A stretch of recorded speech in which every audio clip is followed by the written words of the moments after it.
بھائیوں اور بہنوں، ہاتھ پھیلا کر ادھار مانگنے کی بجائے اللہ کے دو نام کی تسبیح پڑھ لیں، انشاءاللہ کبھی کسی کے محتاج نہیں ہوں گے۔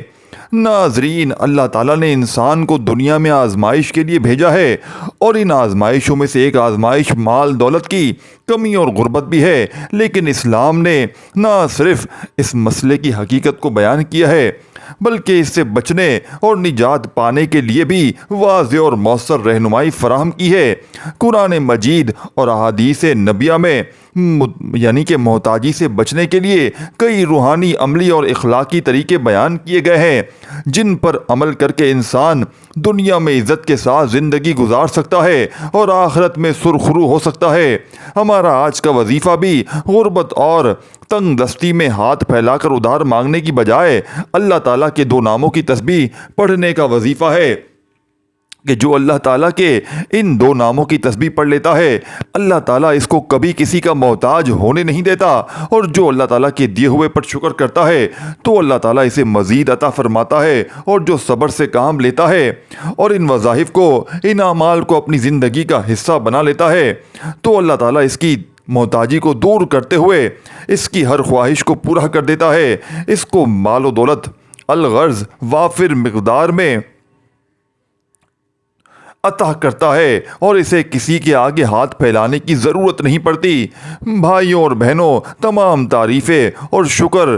کا جس نے یعنی کہ اللہ رب العزت کا جس نے ہمیں ایک اور دن اپنی عبادت کے لیے عطا فرمایا، آج کے اس عظیم دن میں اللہ رب العزت کا فضل حاصل کرنے کے لیے اور اس کا شکر ادا کرنے کے لیے اس کے ساتھ ساتھ عبادت میں مشغول رہنا چاہیے۔ اس کی عبادت کرنے کی کئی طریقے ہیں۔ انسان دل میں اللہ کا ذکر کر کے بھی اس کی عبادت کر سکتا ہے، زبان سے کلمات ادا کر کے بھی اس کی عبادت کر سکتا ہے،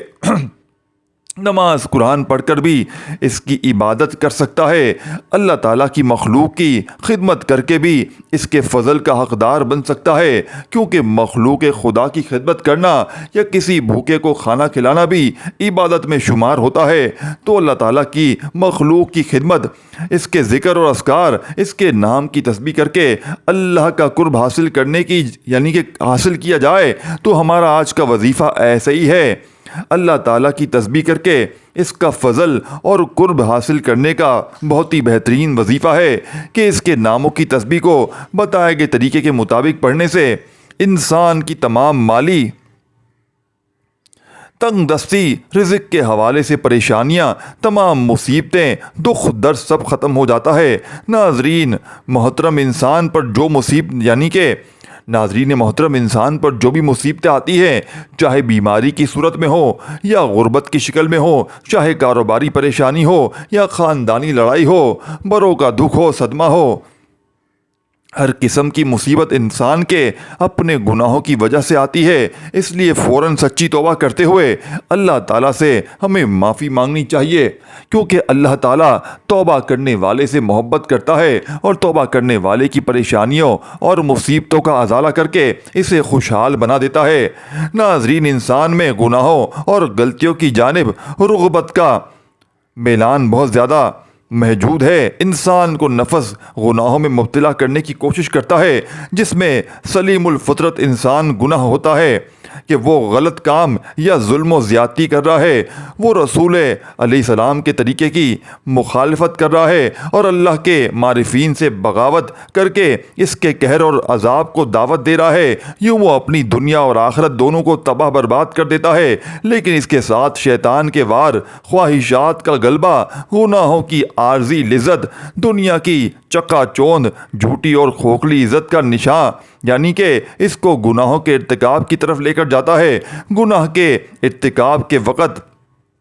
جب کبھی اس کا ضمیر گناہ کو چھوڑنے کا کہتا ہے تو وہ یہ کہہ کر ضمیر کو خاموش کروا دیتا ہے کہ ابھی تو بڑی عمر پڑی ہے، میں ان قریب توبہ کر لوں گا، اور اسی طرح امیدوں اور خیالات سے دل کو بہلاوے میں رکھتا ہے اور گناہوں کی گہری دلدل میں دھستا چلا جاتا ہے۔ در حقیقت گناہ انسان کے حق میں نہایت خطرناک ہے، اس سے دنیا اور آخرت دونوں برباد ہو جاتے ہیں، اور گناہ کا اثر جسم میں زہر کی طرح پھیلنے لگتا ہے۔ ناظرین محترم، حضرت آدم علیہ السلام کو جنت سے نکالے جانے اور ابلیس کے ملعون ہونے کی وجہ بھی یہی گناہ کی نحوستیں تھیں۔ قوم نوح اور قوم سمود کو بھی گناہوں کی وجہ سے عذاب سے دوچار کیا گیا۔ ناظرین، صرف یہی نہیں بلکہ گناہوں کے بے شمار بڑے اثرات اور نقصانات ہیں جو کہ انسان کے ذہنی، جسمانی اور روحانی کردار پر بھی نظر انداز یعنی اثر انداز ہوتے ہیں۔ اور اس میں سب سے بڑا نقصان یہ ہے کہ گناہوں کے ارتکاب کی وجہ سے انسان کو نور الہی اور علم و عقل سے محروم کر دیا جاتا ہے۔ امام شافعی رحمۃ اللہ علیہ فرماتے ہیں کہ میں نے اپنے استاد سے کمزور حافظے کی شکایت کی تو انہوں نے مجھے ترک معاصی گناہ ترک کرنے کی نصیحت فرمائی، اور آپ نے یہ بتایا کہ اللہ ایک نور ہے اور اللہ کا نور گناہ گاروں کو نہیں دیا جاتا۔ گناہوں کا ایک اثر یہ بھی ہوتا ہے کہ انسان کی روزی اور رزق میں تنگی آتی ہے۔ یاد رکھیں کہ حصول رزق اور فراخی معاش کے لیے ترک گناہ سے بہتر کوئی چیز نہیں ہے۔ اللہ تعالیٰ فرماتے ہیں کہ جو شخص اللہ سے ڈرتا ہے اور گناہوں سے باز آ جاتا ہے، اس کے لیے مشکلات سے بھی نکلنے کا راستہ پیدا کر دیتا ہے اور اسے ایسے رزق دے گا جہاں سے اس کا گمان بھی نہیں ہوتا۔ انسان کے دل میں اللہ کی عظمت کم ہو جاتی ہے، تب ہی تو انسان گناہ کرتا ہے، اور بندہ گناہ کرنے میں کوئی آر محسوس نہ کرے تو دل پر پردہ پڑ جاتا ہے اور مہر لگ جاتی ہے۔ جب انسان اللہ کو بھول جاتا ہے تو اللہ انہیں برباد کر دیتا ہے اور ذلت اور رسوائی ان کا مقدر ہو جاتی ہے۔ ناظرین محترم، اللہ تعالیٰ بڑا بے نیاز ہے، جبکہ بندہ ہر لمحہ اس کا محتاج ہے، اور اگر غافل رہتا ہے تو یقین کیجئے اپنی جان پر خود ظلم کرتا ہے، کیونکہ اللہ تو اپنے بندے پر کبھی بھی ظلم نہیں کرتا بلکہ لوگ اپنی جانوں پر خود ظلم کرتے ہیں۔ اس کا حال ایسا ہوتا ہے جیسے اس کے پاس تلوار تو موجود ہو مگر زنگ آلود ہو۔ گناہوں سے دل زنگ آلود اور مفلوج ہو جاتا ہے۔ نفس امارہ برائی کا حکم دیتا ہے، وہ خواہشات اور گناہوں سے کوئی دلیر اور درندہ صفت بن جاتا ہے، جبکہ نفس مر جاتا ہے، اور ایسا شخص دنیا میں بھی اور آخرت میں بھی مر جاتا ہے، برزخ میں بھی مر جاتا ہے اور آخرت میں بھی۔ اس کے لیے کوئی چیز اگر وہ اللہ کو یاد کرتا ہے تو دل ساتھ نہیں دیتا، زبان ذکر کرتی ہے تو دل غافل ہو جاتا ہے۔ ہر آدمی جانتا ہے کہ ہر اچھے برے عمل کا رد عمل بھی ضرور ہوتا ہے۔ دنیا میں پیش آنے والے حالات پر سب سے زیادہ اثر انداز ہونے والی چیز انسان کے اچھے یا برے اعمال میں ہے، جن کا براہ راست تعلق اللہ تعالیٰ کی خوشنودی اور ناراضگی سے ہے۔ کسی واقعے اور حادثے کے طیب و ضواب جہنم ہمیں دیکھتے سننے کو محسوس کرتے ہیں، وہ کسی اچھے یا برے واقعے کے لیے محض ظاہری سبب کے درجے میں ہیں۔ سادہ لوگ حادثات و وفات کو صرف طیبی اور ظاہری اسباب سے جوڑتے ہیں اور پھر اسی اعتبار سے ان کو حادثات سے بچاؤ کی تدابیر کرتے ہیں، جبکہ شرعی تعلیمات کی روشنی میں بحیثیت مسلمان ہمیں یہ اعتماد رکھنا ضروری ہے کہ یہ سب کچھ اللہ تعالیٰ کے حکم اور امر سے ہوتا ہے، جس کا عقل اور حواس خمیسہ کے ذریعے ادراک کرنے سے ہم قاصر ہیں۔ اللہ تعالیٰ نے جزا اور سزا کا جو نظام ہمیں سمجھایا وہ ہمیں غیبی نظام کے بارے میں آگاہ کرتا ہے۔ وہ یہ ہے کہ کسی بھی واقعے اور احادیث کا اصل اور حقیقی سبب اللہ تعالیٰ کی رضا یا ناراضگی ہے۔ اللہ تعالیٰ حالات کو خواہ اچھے ہوں یا برے انسان کے اعمال سے جوڑتا ہے اور وابستہ فرمایا ہے، چنانچہ انسان کے نیک اور برے اعمال کی نوعیت کے اعتبار سے احوال مرتب ہوتے ہیں۔ صحت و مرض، نفع و نقصان، کامیابی اور ناکامی، خوشی اور غمی، بارش اور خوشحالی، مہنگائی، امراض، زلزلہ، طوفان، سیلاب وغیرہ۔ ناظرین محترم، یہ سب ہماری ہی بدعمالیوں کا نتیجہ ہوتے ہیں۔ ان سب احوال کی ظاہری اسباب چاہے کچھ بھی ہو مگر حقیقی اسباب ہمارے نیک اور بد اعمال ہی ہوتے ہیں۔ ناظرین، اسی طرح کے خوفناک واقعات انفرادی ہوں یا اجتماعی دراصل اللہ تعالیٰ کی طرف سے الارم اور گھنٹی ہوتے ہیں تاکہ انسان اپنے اعمال کا موازنہ کرے اور کوئی اس کی غفلت دل کو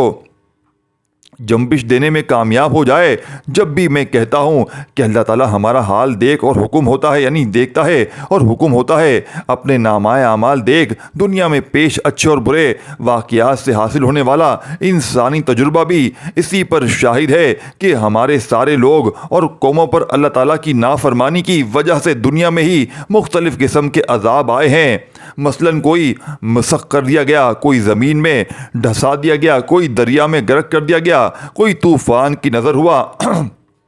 انتباہ شدہ عوام کی بستیوں کی کھنڈرات آج بھی اس حقیقت پر مبنی ہے۔ اللہ تعالیٰ نے قرآن مجید اور حضور علیہ السلام نے حدیث میں اعمال کی حسب نوعیت اس بات کو جیسی کرنی ویسی بھرنی کے مختلف پہلو اور طریقوں سے بیان فرمایا ہے۔ امت کو بدعمالیوں کے برے نتائج سے آگاہ فرما کر اصلاح کا حکم دے دیا ہے۔ چنانچہ کچھ غلطیاں ہوتی ہیں جو رزق کم کرنے کا باعث بنتی ہیں اور وہ ان مشکلات کا شکار رہتے ہیں۔ تو آج ہم آپ کو ایسی چیزوں کے بارے میں بتانے والے ہیں کہ وہ کون سی غلطیاں ہیں جو ہمارے رزق میں مشکلات پیدا کرتی ہیں اور اللہ تعالی ہمارا رزق تنگ کر دیتا ہے۔ آپ کو حدیث مبارک کی روشنی میں بتاتے ہیں کہ کس وجہ سے اللہ تعالیٰ انسان کا رزق کم کر دیتا ہے۔ اس کے بعد کچھ کو ضروری کام کرنے ہوں گے جو کہ آپ کے لیے انشاءاللہ آسانیاں پیدا کریں گے۔ اللہ تعالیٰ آپ کا یعنی کہ اللہ تعالیٰ کا ذکر کریں، اس سے مانگیں تو انشاءاللہ بے شمار نعمت اللہ پاک آپ کو عطا فرمائیں گے۔ تو ناظرین، سب سے پہلے عمل یہ ہے کہ جوتے پہن کر یا کھڑے ہو کر یا ننگے سر کھانا کھانا جس میں کمی کا باعث بنتا ہے۔ بہت سے لوگ جوتے پہن کر کھانا کھا رہے ہوتے ہیں یا جلدی میں کھڑے ہو کر کھانا کھا رہے ہوتے ہیں، اور ہم بہت سی ایسی خواتین کو بھی دیکھتے ہیں جو ننگے سر بھی کھانا کھا رہی ہوتی ہیں۔ مثلاً ہمارے گھروں کی عورتیں ننگے سر کھانا کھا رہی ہوتی ہیں اور کھانا دے بھی رہی ہوتی ہیں، جس کی وجہ سے ہمارے گھروں کا رزق تنگ کر دیا جاتا ہے۔ ناظرین، دوسری وجہ یہ ہے کہ بیت الخلاء میں ننگے سر جانا بھی ہمارے رزق میں کمی کا باعث بنتا ہے۔ عام طور پر دیکھا جاتا ہے کہ جب خواتین بیت الخلاء جاتی ہیں تو ان کا سر ننگا ہوتا ہے اور یہی ننگا سر ان کے رزق میں تنگی کا باعث بنتا ہے۔ اس بات سے خواتین کو گریز کرنا چاہیے کیونکہ اس سے رزق میں تنگی پیدا ہوتی ہے۔ ایک زمانہ تھا جب مہمانوں کو رحمت سمجھا جاتا تھا، مگر آج کل کے دور میں مہمانوں کو زحمت سمجھا جاتا ہے۔ یہ عادت اور یہ سچ بھی ہے ہمارے گھروں میں معاشرے میں رزق کی تنگی کا باعث ہی بن رہی ہے، بلکہ بن چکی ہے۔ تو ہمیں چاہیے کہ مہمانوں کو رحمت سمجھیں کیونکہ مہمان اللہ تعالیٰ کی طرف سے رحمت لے کر آتا ہے۔ بعض چیزیں چونکہ شریعت میں ہیں تو اس میں چونکہ ایسے مرائل آتے ہیں کہ ہر شخص اس کا متحمل نہیں ہو سکتا۔ ناظرین، یہ کچھ ضروری باتیں تھیں جو میں نے آپ سے عرض کی ہیں، انہیں سمجھنے، ان پر عمل کیجیے۔ تو محترم ناظرین، آج کا وظیفہ اللہ تعالیٰ کے بابرکت ناموں کا وظیفہ ہے۔ ان ناموں کو پڑھنے سے اللہ تعالیٰ خوش ہوتا ہے اور آپ کے جتنے بھی مسائل ہیں، بڑی سے بڑی مشکل اور پریشانی ہے، کوئی بھی آپ کے حاجت مراد ہے، اللہ تعالیٰ کے ان ناموں کا وظیفہ پڑھ کر اللہ تعالیٰ سے آپ جو بھی مانگیں گے انشاءاللہ اللہ تعالیٰ آپ کو ضرور عطا فرمائے گا۔ آپ کو کسی سے ادھار مانگنے کی ضرورت نہیں پڑے گی، کسی کے آگے ہاتھ پھیلانے کی ضرورت نہیں پڑے گی۔ اللہ تعالیٰ کی بے شمار نام ہیں اور سارے نام شان و عظمت والے ہیں، اور ان میں ایک نام اللہ کا ذاتی نام ہے، باقی سب صفاتی نام ہے۔ ان ناموں کے ساتھ اللہ کو پکارو، یعنی اللہ کو اس کے ہر نام کے ساتھ پکارنا درست ہے۔ حضرت ابو ہریرہ رضی اللہ تعالیٰ عنہ سے روایت ہے کہ رحمت العالمین صلی اللہ علیہ وآلہ وسلم نے فرمایا کہ بے شک اللہ کے 99 نام ہیں، یعنی 100 میں سے ایک کم، اور جس نے ان کو یاد کیا، ان کو پڑھا، ان کے معنی جانے اور ان پر عمل کیا، وہ محفوظ کر لیا، وہ جنت میں داخل ہوگا۔ بلا شبہ اللہ رب العزت کی عبادت اور معرفت کا جذبہ اور حوصلہ انسانی فطرت اور طبیعت کا خاص طور پر حصہ ہے، اور یہی وجہ ہے کہ اس انسان کے یعنی اس دنیا کے اس انسان نے اپنے خالق اور حقیقی مالک وجود کو دیکھا تو نہیں، لیکن اس کے باوجود جب کبھی اس کی زندگی میں کوئی خوشگوار واقعہ پیش آتا ہے تو عموماً جبین انسانی میں سجدہ شکر مچلنے لگتا ہے اور جی چاہتا ہے کہ اس اندھے کی غیبی ہستی کا شکر ادا کرے۔ ایسے ہی جب کوئی ناگوار حادثہ پیش آتا ہے تو انسانی ہاتھ اس نادیدہ ذات کی طرف بے اختیار بڑھتے ہیں اور انہیں اپنے عجز کے اظہار میں اشک بار ہو جاتی ہیں، یعنی کہ اس کی آنکھیں اسی کا نتیجہ ہے کہ دنیا کی تاریخ کا کوئی زمانہ اور کائنات کا کوئی خطہ خدا پرستی کے اس فطری جذبے سے خالی نہیں رہا۔ ہمیشہ سے دنیا والے اسی کو یاد کرتے اور پکارتے ہیں۔ اللہ رب العزت کو اس کے ہر نام سے پکار سکتے ہیں جو اس کی شان ہو، اور اللہ رب العزت کی ذات ملب کمالات کو ہر قوم اور مذہب کے لوگوں نے آج تک مختلف ناموں سے مانا ہے، پکارا ہے، مانتے رہے ہیں، تو پکارتے رہے ہیں۔ اللہ رب العزت خود ارشاد فرماتے ہیں کہ آپ صلی اللہ علیہ وآلہ وسلم کہہ دیجئے کہ اللہ کہہ کر پکارو، یا رحمان کہہ کر جس بھی نام سے پکارو، سب اسی کی بہتری کے نام ہے۔ آپ صلی اللہ علیہ وآلہ وسلم کے رب کا نام بڑی برکت والا ہے، جو صاحب عظمت و جلال و صاحب انعام و کرام ہے۔ سو اپنے رب عظیم کے نام کی تسبیح کیا کریں۔ اللہ ہی کی تسبیح کرتے ہیں جو بھی آسمان و زمینوں میں ہے، اور وہی بڑی عزت والا، بڑی حکمت والا ہے۔ اسی کے لیے ان آسمانوں اور زمینوں کی تمام چیزیں ہیں، وہی جلاتا ہے اور مارتا ہے، اور وہی ہر چیز پر بڑا قادر ہے۔ وہی سب سے اول اور سب سے آخر ہے، اور اپنی قدرت کے اعتبار سے ظاہر اور اپنی ذات کے اعتبار سے پوشیدہ ہے، اور وہ ہر چیز کو خوب جاننے والا ہے۔ اللہ کی حمد کرو جس میں تمام تر کمالات اور پاکیزگی کی صفتیں ہیں، جس کی تمام تر بہترین نام ہے، جو تمام تر نقصانات سے پاک ہے۔ اس کی اولاد نہیں، اس کا شریک نہیں، وہ واحد ہے، احد ہے، صمد ہے، نہ اس کے ماں باپ اور نہ اولاد، نہ اس کی جنس کا کوئی اور، نہ وہ ایسا حقیر کہ کسی کی حمایت اور محتاج ہو، یا وزیر و مشیر کہ اس کی حاجت ہو، بلکہ تمام چیزوں کا مالک صرف وہی ہے، سب کا متدبر مقدر وہی ہے، اسی کی مشیر یعنی کہ تمام مخلوق پر چلتی ہے۔ وہ وحدہ لا شریک ہے، نہ اس کی کسی سے بھائی بندی ہے، نہ کسی کی مدد کا وہ طلبگار ہے۔ وہ تو ہر وقت اس کی عظمت، جلالت، قربانی، برائی اور بزرگی بیان کرتا رہے، اور مشرکین جو تہمتیں اس پر باندھتے ہیں تو ان سے اس کی ذات کی بزرگی، برائی اور پاکیزگی بیان کرتا رہے۔ تو ناظرین، اب ہم جان لیتے ہیں کہ آپ نے کیا وظیفہ پڑھنا ہے، کون سا وظیفہ پڑھنا ہے، کیسے پڑھنا ہے۔ ناظرین، آج کے دن کسی وقت بھی جب جہاں آپ کو وقت ملے، باوضو مصلی پر بیٹھ کر آپ نے سب سے پہلے نبی کریم صلی اللہ علیہ وآلہ وسلم کی ذات مبارکہ پر درود پاک پڑھنا ہے۔ اللہم صلی علی محمد وعلی آل محمد کما صلیت علی ابراہیم وعلی آل ابراہیم انک حمید مجید۔ اللہم بارک علی محمد وعلی آل محمد کما صلیت علی ابراہیم وعلی آل ابراہیم انک حمید مجید۔ درود پاک پڑھنے کے بعد آپ نے سب سے پہلے اپنے خاص مقصد کی نیت کرنی ہے، اور جب آپ نیت کر لیں تو فوری طور پر آپ نے اعوذ باللہ من الشیطان الرجیم بسم اللہ الرحمن الرحیم پڑھ کر وظیفے کا آغاز کرنا ہے۔ اور سب سے پہلے نمبر پر جو وظیفہ آپ نے پڑھنا ہے ناظرین، محترم وظیفہ ہے یا مسبب الاسباب، اور یا مسبب الاسباب کا مطلب ہے اے اسباب پیدا کرنے والی ذات، اگر آپ بے روزگار ہیں، روزگار کے لیے انشاءاللہ بہترین اسباب بن جائیں گے۔ اگر آپ کاروبار بالکل ٹھپ ہو چکا ہے تو یا مسبب الاسباب کا یہ وظیفہ کرنے سے آپ کا کاروبار انشاءاللہ ترقی عروج پر پہنچ جائے گا، اور یا آپ کا جو بھی مقصد ہے وہ انشاءاللہ یا مسبب الاسباب کے اس وظیفے سے پورا ہو جائے گا۔ ناظرین، یہ وظیفہ یا مسبب الاسباب آپ نے اپنے دائیں ہاتھ کی انگلیوں پر یہ تسبیح کے دانوں پر صرف اور صرف 21 بار پڑھنا ہے۔ 21 بار یا مسبب الاسباب پڑھنے کے بعد آپ نے دوسرے نمبر پر جو وظیفہ پڑھنا ہے، اس وظیفے کو آپ نے اپنی زندگی میں بہت بار پڑھا ہوگا۔ بہت آسان سا اور بہت چھوٹا سا وظیفہ ہے۔ آپ نے یا اللہ یا لطیفو کا وظیفہ کرنا ہے ناظرین۔ یا اللہ رب کریم کا ذاتی نام ہے، اور یا لطیف رب کریم کا صفاتی نام ہے۔ جب آپ اس کو اللہ کو اس کے ذاتی اور صفاتی ناموں سے پکارتے ہیں تو رب راضی ہو جاتا ہے، اور جب رب راضی ہو جاتا ہے تو میرا رب بہتر نہیں بلکہ بہترین سے نوازتا ہے۔ پھر میرا رب بن مانگے عطا فرماتا ہے۔ لفظ اللہ کی ایک زبردست خصوصیت آپ کو بتاؤں کہ